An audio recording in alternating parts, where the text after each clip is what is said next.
Salut les amis, coucou les petits loups. Alors aujourd'hui dans cette vidéo, de quoi allons-nous bien pouvoir discuter? Eh bien nous allons évoquer de quoi avons-nous besoin ou de quoi avons-nous réellement besoin comme matériel. Allez, alors de quoi avons-nous besoin en photo et en vidéo? Les besoins ne sont pas tout à fait les mêmes comme on pourra le voir.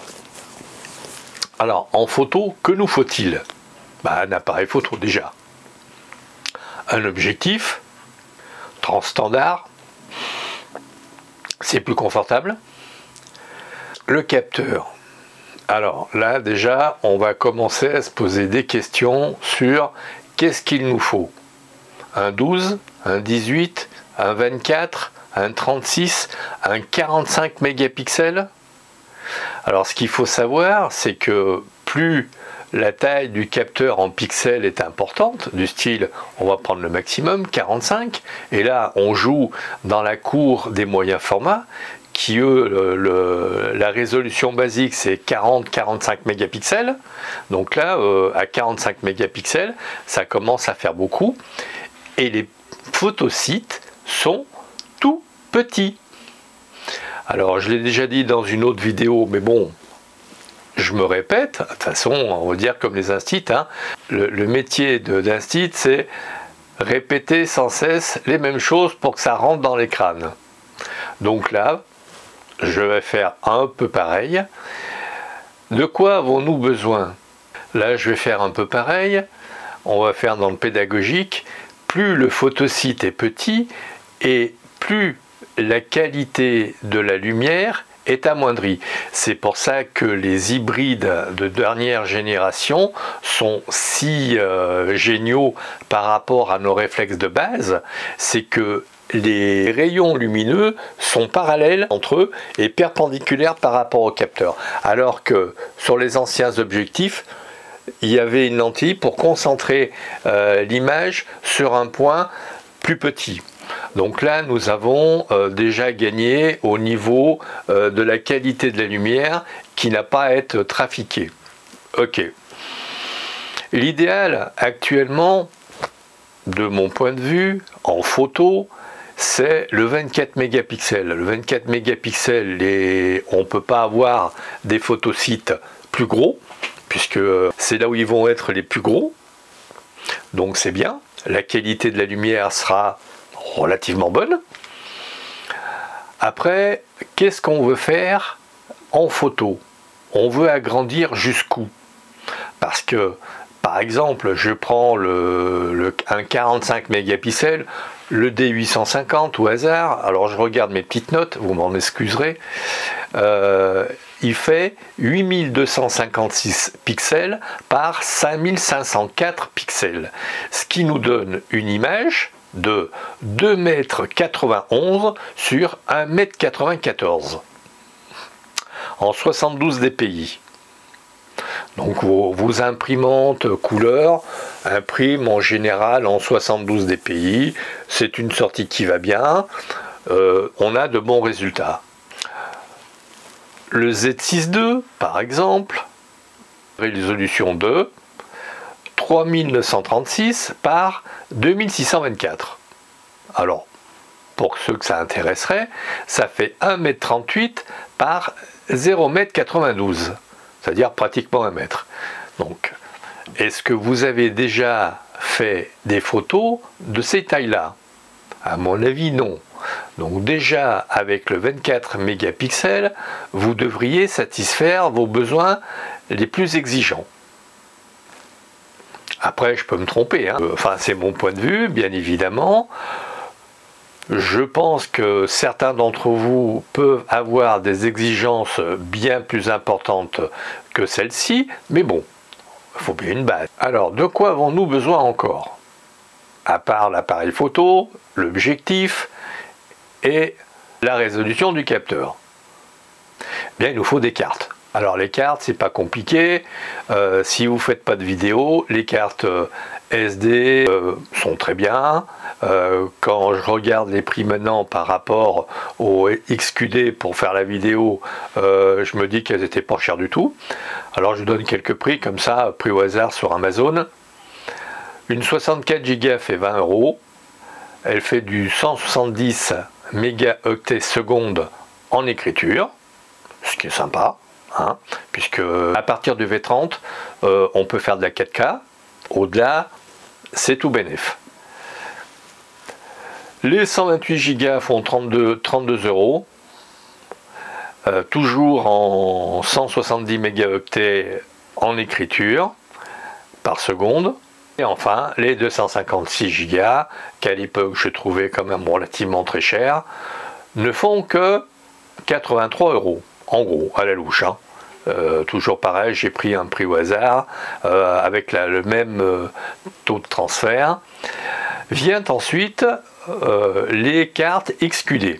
Alors bon, j'ai pris XQD parce que Nikon utilise ce genre de carte. Alors, les 64 Go font 155 €, les Sony. Par contre, le taux de transfert, c'est 400 mégas en écriture par seconde. Effectivement, ça déboîte. Hein. Les 128 Go font 163 € et je n'ai pas trouvé de 256 Go.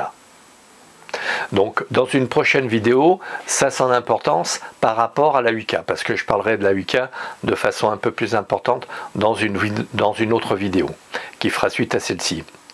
Puisque j'ai évoqué la vidéo, de quoi avons-nous besoin en vidéo? Alors on n'a pas besoin de capteurs qui sont transcendants, hein. 8 mégapixels suffirait. Donc vous offrez à votre caméra un 24 mégapixels, votre caméra sera toute heureuse. Dans quel format devons-nous tourner? Bon, j'allais dire que jusqu'à présent, le 1080 en 30 images par seconde, ça allait bien. Donc on peut encore continuer quelques temps. Bon, des télé 4K arrivent, les télé 8K sont, on va dire, anecdotiques. Alors, on a la 4K 30 images secondes. Alors, je vous passe les 24, 25 et 30 images secondes. Hein. On a la 4K 30 images secondes, 60 images secondes. On a la 8K 30 images secondes. Et les appareils photo qui font de la 8K en 30 images secondes font de la 4K en 120 images secondes, me semble-t-il.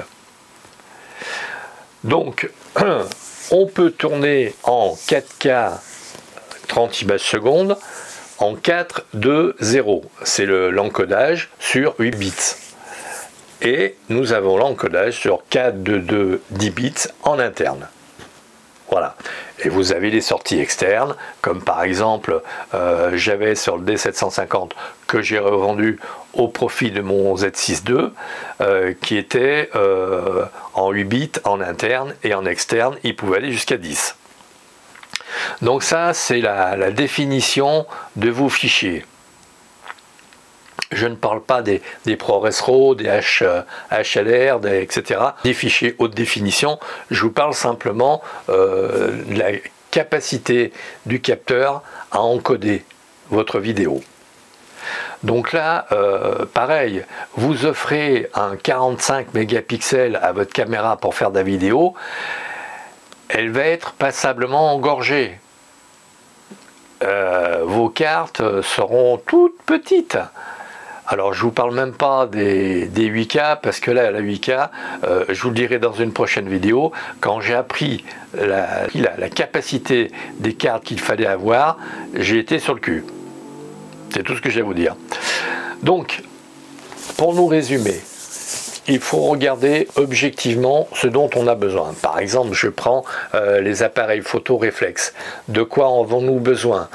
Eh bien, on a besoin d'une vitesse relativement importante, le millième, le 2 millième, le 4 millième. Pour vous donner un ordre d'idée, au 2 millième, les pales d'un hélico sont nettes. Même à 1000, 1500, je crois, les pales d'un hélico sont nettes. Alors, le 4 millième, le 8 millième et le 16 millième, c'est la cerise sur le gâteau, bien évidemment, mais on n'en a pas besoin. Et effectivement, ça fait rêver en disant, ouais, tiens, j'ai un boîtier qui va jusqu'au 16 millième de seconde. Oui, mais bon, intrinsèquement, on n'en a pas vraiment besoin, sauf pour des besoins spécifiques, et à ce moment-là, la location peut avoir sa place. En photo, de quel objectif avons-nous besoin? Tout à l'heure, je suis passé un peu vite, mais on va prendre point par point. En photo, qu'avons-nous besoin comme appareil, comme objectif? Alors là, ça, tout dépend de votre spécialité. Si vous faites de la macro, un 100 macro, c'est bien, qui ouvre à 2, 2,8, un 60 macro, c'est bien, c'est sympa aussi. Si vous faites du paysage, un 24-35, c'est sympa. Personnellement, j'ai un 24-120 qui est un transstandard multitâche. Et après, vous avez les télés pour prendre de loin. Si vous êtes un peu paparazzi sur les bords, un 200 ou un 300 mm, ça ira bien. Au-delà, j'allais dire, ce sont des objectifs très particuliers et vous ferez que 5-6%. Je parle pour les cas généraux. Les cas particuliers, c'est autre chose. Si vous êtes un cas particulier, du style un chasseur animalier, un photographe chasseur animalier, il est évident que plus votre télé sera puissant, mieux ce sera. Je parle pour le cas général de monsieur tout le monde qui fait de la photo, familiale, qui de temps en temps aime bien faire des paysages, de temps en temps aime bien faire un peu de macro. Là, j'allais dire qu'un 24-120 par exemple, ou un 35-135, ça sera parfait. Pour les autres, ceux qui font du paysage, eh bien évidemment, les 20, 24, 35 seront parfaits pour l'usage, pour cet usage. Et les photographes animaliers, à partir de 200 mm et au-delà, ce sera parfait. Ne cherchez pas nécessairement à acheter des optiques qui sont de folie. Il faut en avoir l'usage, regardez vos besoins, regardez les photos que vous faites. Si vous regardez à chaque fois, vous dites « Ah, si j'avais su, si j'avais eu un télé un peu plus puissant, j'aurais pu faire ça, ça, ça. » Notez-le, notez-le. Ça vous permettra ultérieurement de pouvoir faire vos choix. En vidéo, de quoi avons-nous besoin? Les caméras professionnelles 4K, en général, sont sur 8 mégapixels. Donc là, quand vous offrez à votre caméra un 24 mégapixels, vous avez largement de quoi faire.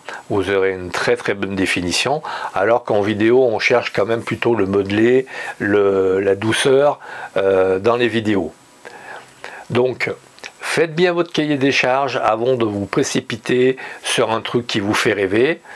Parfois, le rêve mène au cauchemar.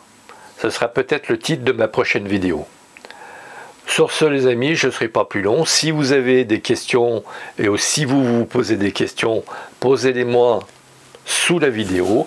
Comme d'habitude, si vous avez aimé, vous likez, vous partagez, vous vous abonnez, vous faites abonner.